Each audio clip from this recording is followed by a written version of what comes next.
As the sun rose over the Pacific in 1942, Japanese forces believed they had the upper hand in the skies above Guadalcanal. But what they witnessed next left them in shock. American air power dominating the battlefield with unmatched precision and firepower. The battle for air superiority over Guadalcanal was fierce and unforgiving. From the moment American forces landed on the island in August 1942, the skies became a critical battleground. Control of the air meant control of supply routes, ground operations, and the overall momentum of the campaign. The Japanese had dominated much of the Pacific up to this point, their experienced pilots and nimble aircraft proving deadly in combat. But on Guadalcanal, they faced an unexpected and relentless challenge.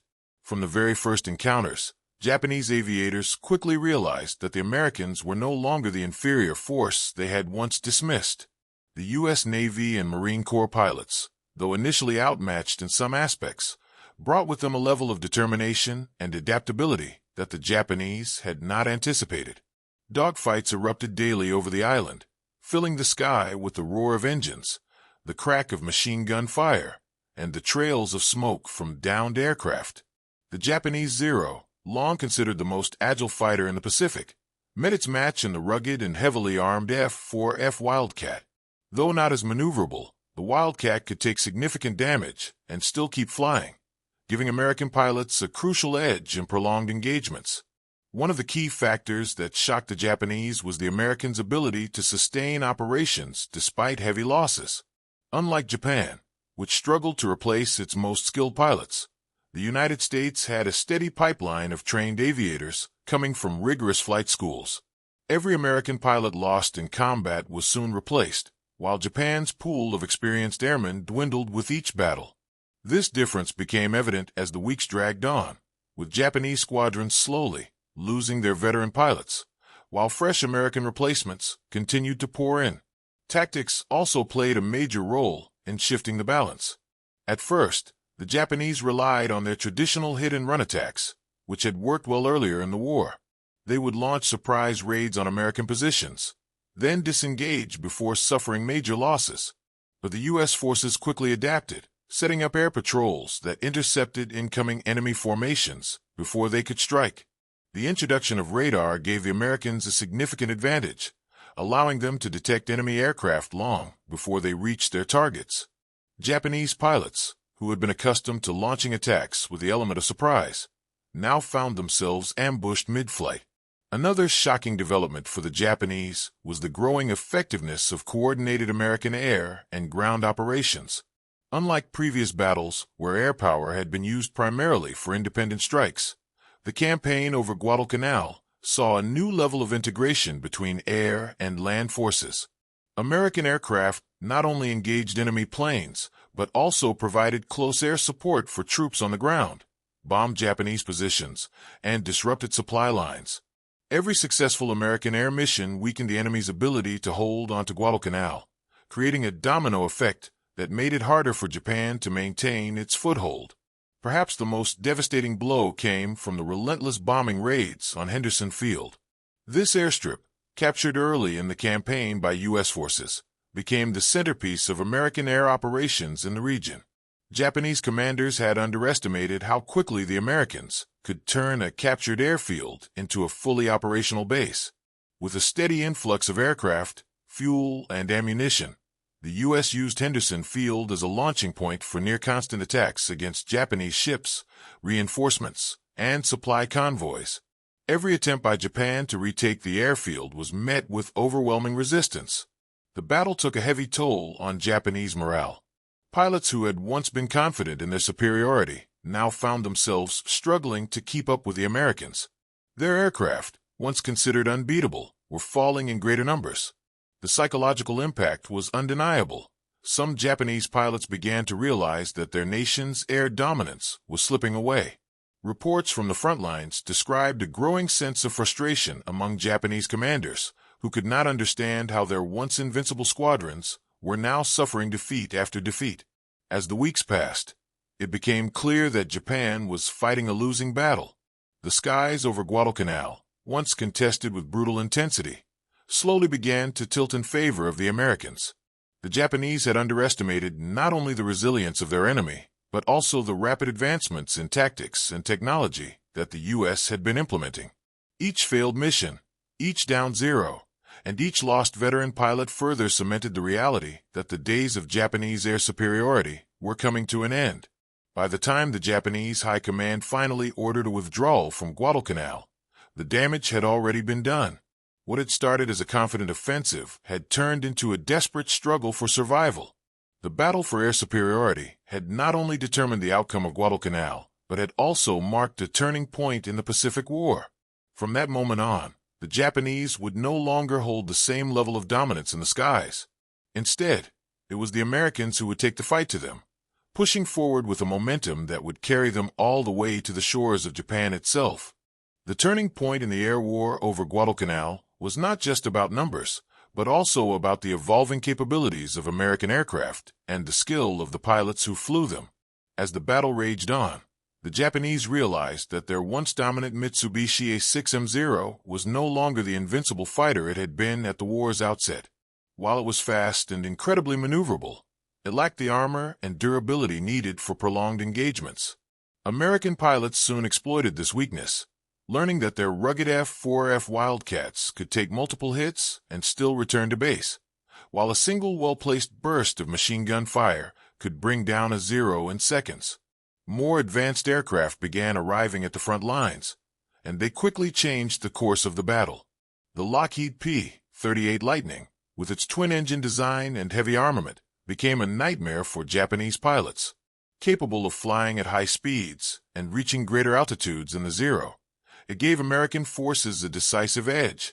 With its powerful 20mm cannon and 4.50 caliber machine guns, the P-38 shredded enemy aircraft before they could even close in for a dogfight. This shift in air power left Japanese pilots stunned as they struggled to combat an enemy that was now faster, better armed, and increasingly difficult to bring down. Even more devastating than the new aircraft were the strategies American pilots employed in the skies.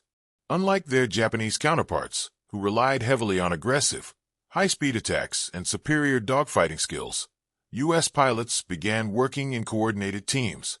Flying in pairs or larger formations, they covered each other's blind spots and executed tactical maneuvers that forced the Japanese into losing positions. The famous Thatch Weave, a defensive formation designed to counter the Zero's superior agility, proved particularly effective. It allowed outnumbered American fighters to support one another, turning what should have been easy kills for the Japanese into deadly traps. The difference in training also became more evident as the conflict continued. While Japanese pilots had ended the war with unmatched combat experience, their losses at Guadalcanal were irreplaceable. Japan's training program could not keep pace with the casualties, and as their veteran airmen disappeared, less experienced pilots were sent into battle with minimal preparation.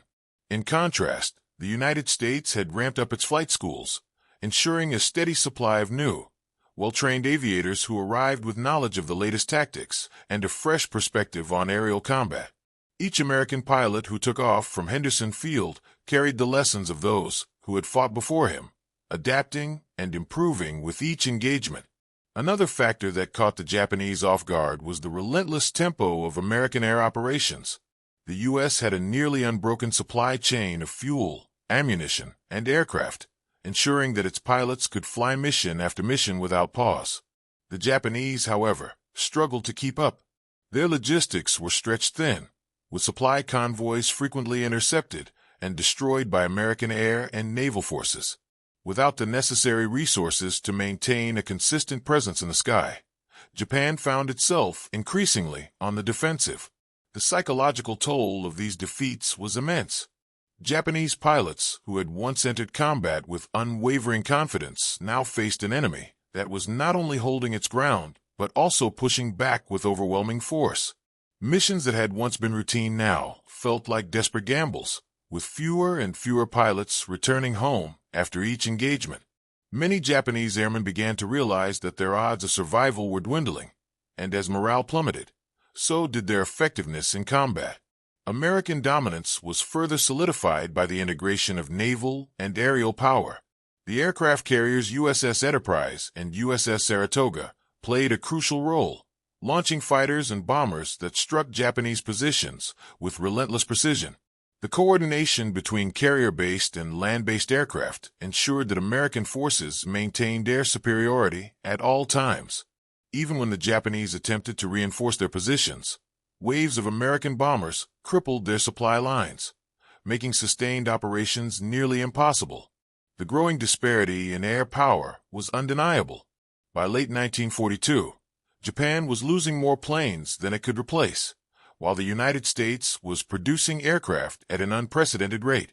What had once been an even fight had transformed into a one-sided conflict, with American pilots dictating the terms of engagement. The once feared Japanese Zero, which had terrorized Allied forces in the early months of the war, was now struggling to hold its own against the new generation of American fighters. As the battle for Guadalcanal continued, it became clear that Japan was losing control of the skies. Every engagement tilted further in favor of the Americans, and each victory pushed the Japanese closer to retreat. The air superiority that had once been Japan's greatest strength was now slipping away, replaced by the relentless advance of American power. The Pacific War was shifting, and Guadalcanal was proving to be the battleground where that shift became undeniable. The relentless pressure from American air power over Guadalcanal left the Japanese military struggling to maintain any foothold in the region. As the weeks passed, their inability to match the Americans in both numbers and strategy became more apparent. What had begun as a fierce contest for control of the skies was now tilting decisively toward the United States. The failure to regain air superiority meant that Japanese ground forces were left vulnerable, supply lines were cut off, and reinforcements faced constant peril before they could even reach the island. Desperation set in as the Japanese High Command attempted to send more aircraft and pilots into the fight, but each new wave met the same fate. American fighters patrolled the skies day and night, intercepting enemy formations before they could reach their targets. Bombers from Henderson Field carried out relentless strikes against Japanese supply convoys, leaving ships ablaze and struggling to escape. The once dominant Japanese Navy, which had ruled the Pacific in the early months of the war, found itself unable to support its forces effectively. Every attempt to land fresh troops or bring essential provisions was met with devastating air attacks that crippled their efforts before they could make a difference. The loss of veteran pilots proved to be one of Japan's greatest setbacks. Unlike the Americans, who had a continuous stream of trained airmen ready to take the place of those lost in battle, Japan struggled to find suitable replacements. Many of the new pilots being sent into combat had little experience, and their lack of training showed in the skies. They were unfamiliar with American tactics, unprepared for the new aircraft they faced, and often fell victim to the superior coordination and discipline of U.S. squadrons. The Japanese Air Force was rapidly losing its ability to fight effectively, and each failed mission further weakened its position. On the ground, American forces capitalized on their growing air superiority. Every time Japanese troops attempted to regroup or launch an offensive, they were met with relentless strafing runs and bombing raids. Even the dense jungle terrain, which had once provided cover, was no longer a safe haven. With complete control of the skies, American pilots ensured that their ground troops had the upper hand in every engagement. The battlefield was shifting, and the momentum was no longer in Japan's favor. Morale among Japanese soldiers began to collapse as the situation grew increasingly dire. Without air support, they were left to fight a losing battle against an enemy that had all the advantages. The realization that they were being abandoned in a conflict they could no longer win weighed heavily on them. Reports from the front lines spoke of exhausted and demoralized troops who knew that their situation was hopeless. With supplies running out and no reinforcements arriving, the once fierce resistance began to break down. The final blow came when the Japanese High Command made the painful decision to withdraw from Guadalcanal. It was an admission of defeat, a recognition that they could no longer sustain their position against an enemy that had outmaneuvered and overwhelmed them. The retreat was carried out under cover of darkness, with surviving soldiers slipping away on the last remaining transport ships. The battle for Guadalcanal had ended, but its consequences would ripple across the Pacific. The victory solidified America's growing dominance in the region. The Japanese had suffered a devastating loss, one that exposed their vulnerabilities and shattered the myth of their invincibility. Guadalcanal had proven that the United States could not only match Japan in combat but surpass them in strategy, resilience, and firepower. It marked the beginning of a larger shift in the Pacific War, one that would see the Americans pushing forward with increasing momentum, reclaiming territory that had once seemed impossible to take back. In the months that followed, the lessons learned over Guadalcanal shaped the future of aerial combat in the Pacific. American pilots continued to refine their techniques, and newer, even more advanced aircraft entered the battlefield. The Japanese, meanwhile, struggled to recover from the staggering losses they had suffered. Their air force would never regain the dominance it had once held, and each subsequent battle only widened the gap between the two sides. What had once been a brutal contest for control of the skies had ended with a clear victor.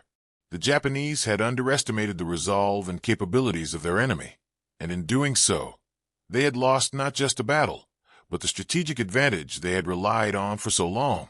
The war was far from over, but Guadalcanal had set the stage for what was to come.